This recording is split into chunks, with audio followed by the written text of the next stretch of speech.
गुरु भगवान के अनंत अनंत शुक्राना। देखिए कैसी तड़प चाहिए। हमारे घर में चोर आ गया है और वो हमसे चाबी मांग रहा है हमारी तिजोरी की, और हम नहीं दे रहे। तो उसने हमें धक्का दिया, अपना पैर हमारी छाती पे रख दिया, है ना, और हमारे इधर बंदूक रख दी और कह रहा है चाबी देते हो नहीं देते हो। तो हमें कैसी तड़प होगी कि चिल्लाएं और इसको हटा दें यहाँ से। ऐसी तड़प है भगवान के लिए? किसी को भी है? उसकी तो 1% भी नहीं है हमें। जैसी गोपियों को तड़प है, जैसी गोपियों की व्याकुलता है, हमें कहाँ है? हम सत्संग में बैठ के कर देते हैं, घर जाके हमको फिर हम वही अपने खाने पीने सोने में लग जाते हैं। तो एक प्रश्न है कि मुझे भगवान कैसे मिले, ये प्रश्न अपने से बार बार पूछते रहिए।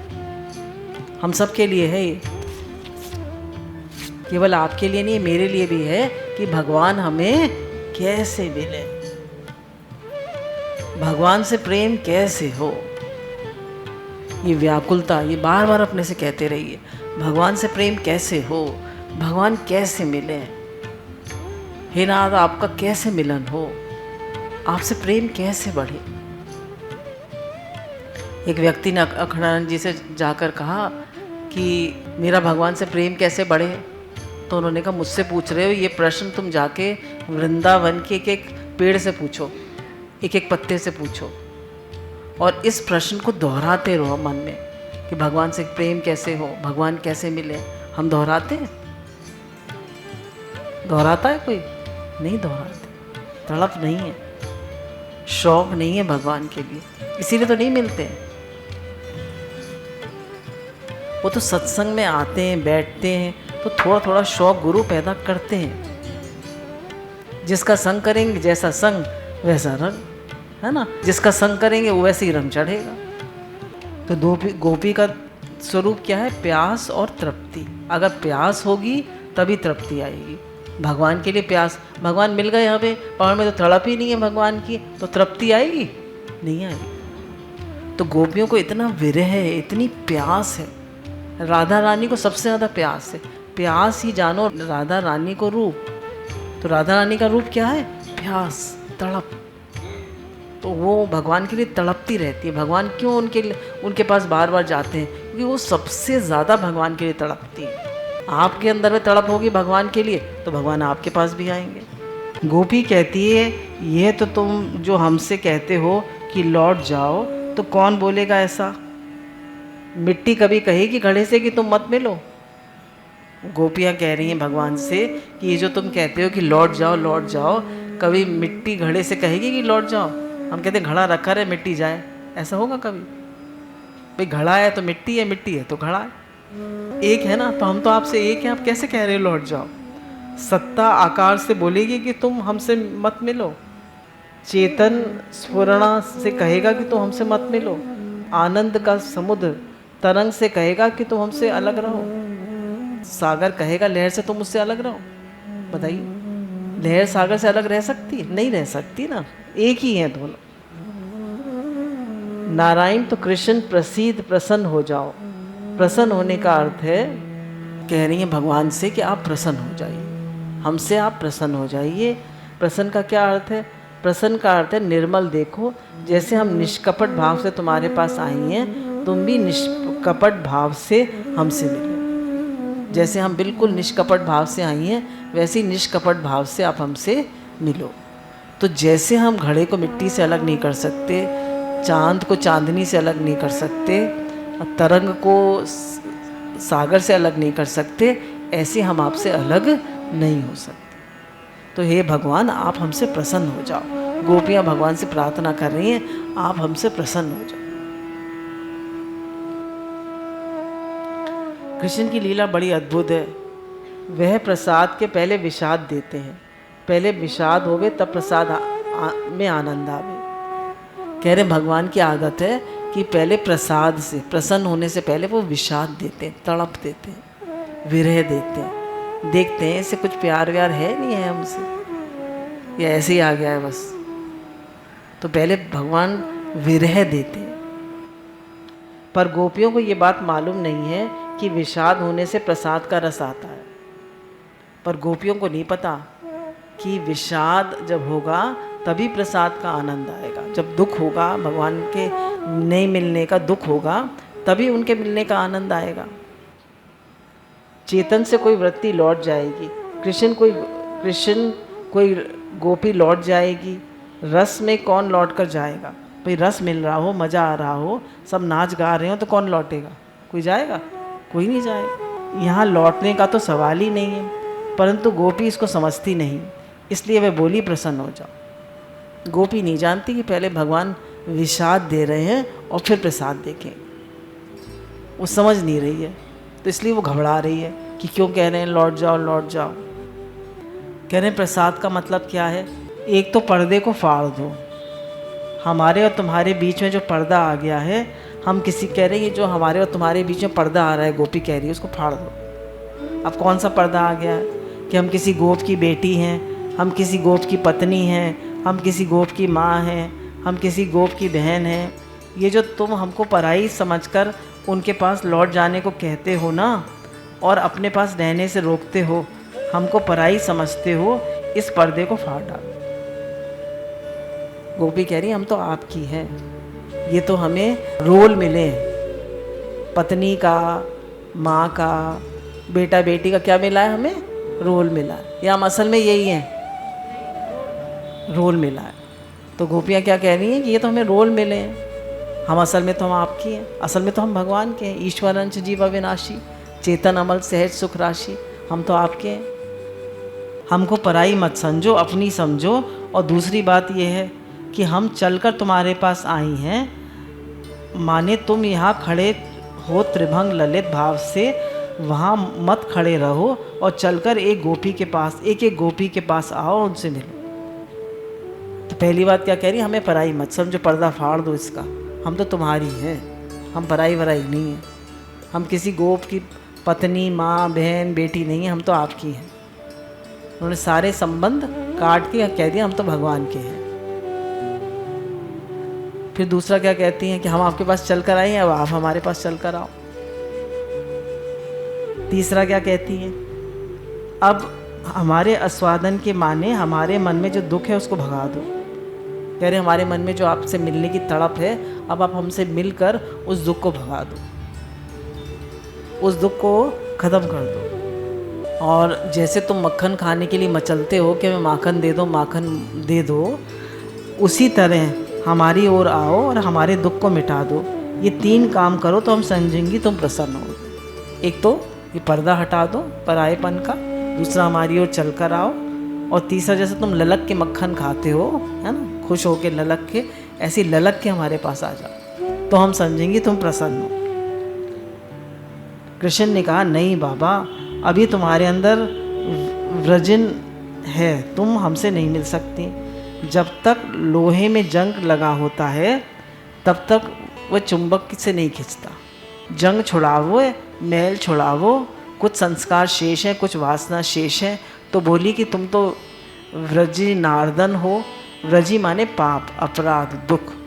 तो अगर हमारे अंदर पाप है तो तुम छुड़ा दो, हमसे कोई अपराध हुआ है तो उसे मिटा दो।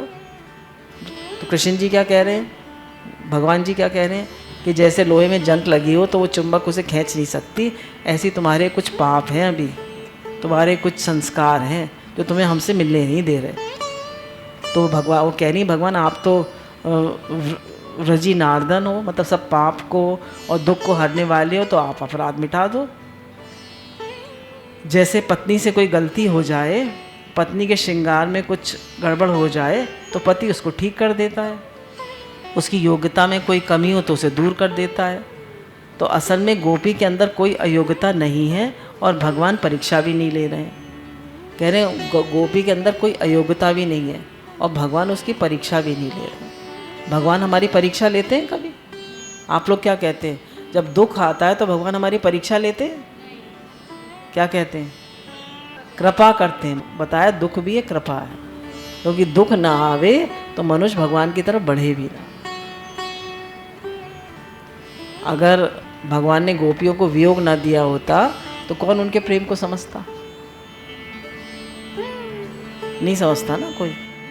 एक तुलसीदास जी की रामायण है, एक वाल्मीकि जी की रामायण है।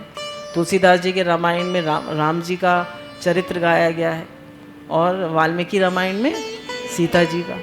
तो बोले अगर हम सीता जी को दुख ना देते तो उनकी महिमा कैसे होती, तो इसलिए सीता जी को भी दुख दिया। तो इसलिए हर बात में कृपा है भगवान, तो दुख भी एक कृपा है। तो भगवान कभी परीक्षा नहीं लेते, परीक्षा तो वह आदमी लेता है जिसको आगे का पता हो। ईश्वर तो तुम्हारे पास फेल सब पता है, ईश्वर को से क्या पर्दा। तो बोले अगर ईश्वर परीक्षा नहीं लेता तो दुख काहे को देता है, तो दुख देता है तुम्हारी सहन शक्ति बढ़ाने के लिए। तो ईश्वर काहे को दुख देता है, तुम्हारी सहन शक्ति बढ़ाने के लिए। तो कभी हमारे जीवन में दुख आए तो भगवान दुख क्यों देते हैं, हमारी सहन शक्ति बढ़ाने के लिए। अब उन्होंने दृष्टांत दिया है कि एक दिन एक महात्मा जो थे हमको गाली दे रहे थे, तो एक दिन बड़े खुश थे। तो हमने पूछा महात्मा जी आप गाली क्यों देते हैं। बस हमारा इतना पूछना था तो और बुरी तरह गाली देने लगे, और इतनी गाली दी, इतनी गाली दी। तो फिर बोले अभी सारी ज़िंदगी पड़ी है, उसमें न जाने किस किस की गाली सहनी पड़ेगी। अभी से सहने की आदत नहीं डालोगे बाबा तो कैसे सहोगे। तो सहने की आदत डालो, इसलिए हम गाली देते हैं। ज़िंदगी में कभी भूखे रहना पड़ता है, कभी गाली सहनी पड़ती है, कभी बुखार आता है, वह भी सहना पड़ता है ना, सहना पड़ता है नहीं। कभी सर्दी आती है, कभी गर्मी आती है, सहते हुए पार करना पड़ता है। मोटर में चलती है, मोटर में चलते हैं तो धूल उड़ती है, पेट्रोल की गंध आती है, कभी धक्के से चिड़िया मर जाती है, कभी उसके नीचे चूहा मर जाता है ना, कभी कभी कोई जानवर आ जाता है। जीवन की यात्रा भी ऐसी है, इसमें दुख सहने का अभ्यास चाहिए। जीवन में दुख सहने का अभ्यास चाहिए या नहीं चाहिए ना। तो बने महात्मा लोग क्यों गाली वाली देते हैं, ताकि दुख सहने का अभ्यास पड़े। दुख सहने से सहिष्णुता बढ़ती है, दुख सहने से हमारे अंदर सहनशीलता आती है, और सहनशीलता बहुत बड़ा गुण है। दैन्य, अहंकार को दबाने के लिए दैन्य चाहिए। दैन्य बहुत बड़ा गुण है। झुकना, झुकता वही है जिसमें जान होती है, अकड़ तो मुर्दे की पहचान होती है। हम कहते हैं हम क्यों झुके, तो बोले जो झुक जाता है उसी में तो जान होती है, बाकी तो हर आदमी अकड़ा पड़ा है। दुख सहने से सहिष्णुता बढ़ती है, आत्मशक्ति बढ़ती है। तो भगवान परीक्षा लेने के लिए नहीं, भला करने के लिए दुख भेजते हैं। भगवान परीक्षा के लिए दुख नहीं देते, ये उनकी करुणा है। भगवान कभी परीक्षा नहीं लेते, हमारी सहन शक्ति बढ़ाते हैं, हमें अपने पास बुलाते हैं। हमारा जितने भी पुराने संस्कार हैं, मोह आसक्ति हैं, उनको काटने के लिए दुख भेजते हैं।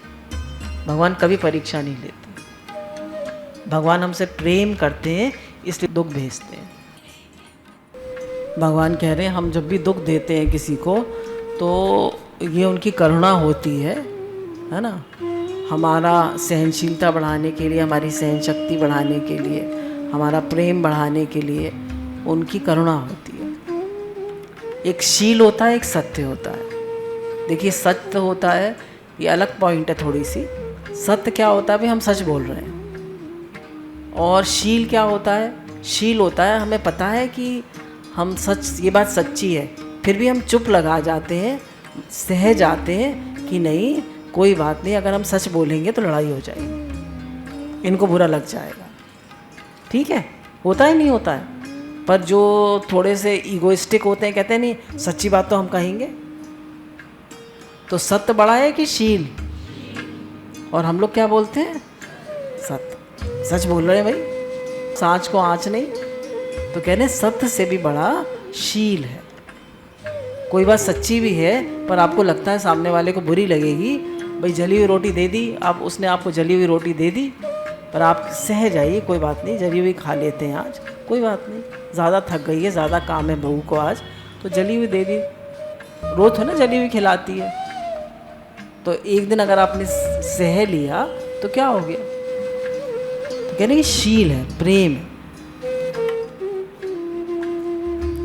अब इसमें आगे बताते हैं कि हर मनवंतर में भगवान आते हैं, है ना। हर मनवंतर में, चतुर्युग में भगवान आते हैं। तो जब एक मनवंतर में भगवान आए तो गोपियाँ जैसी आई और भगवान ने उनसे रास करना शुरू कर दिया।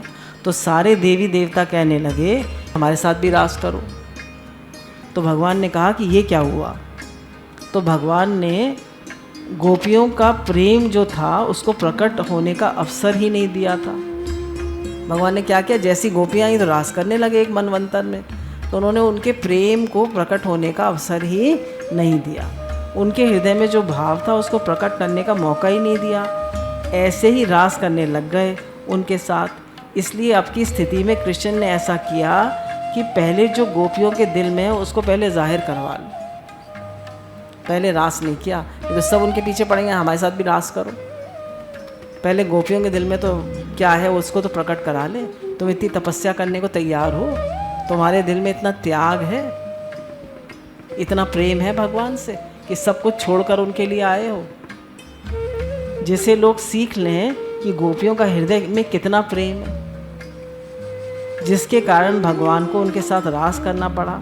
तो यह जो मना किया, ये मना करने के लिए नहीं, इसलिए था कि जब मना करने पर भी गोपी वाग धारा प्रवाहित होगी तो अपने प्रेम के समुद्र में सारी दुनिया को डुबो देगी। बोले जब गोपी को भगवान मना करेंगे कि लौट जाओ, तो उनकी ऐसी आँखों से आंसुओं की धारा बहेगी कि पूरी दुनिया को उसमें डुबो देगी। लोग समझ जाएंगे कि गोपियों का कितना प्रेम है। हम तो प्रेम का पार भी नहीं जानते। गुरु भगवान के अनंत अनंत शुक्राना।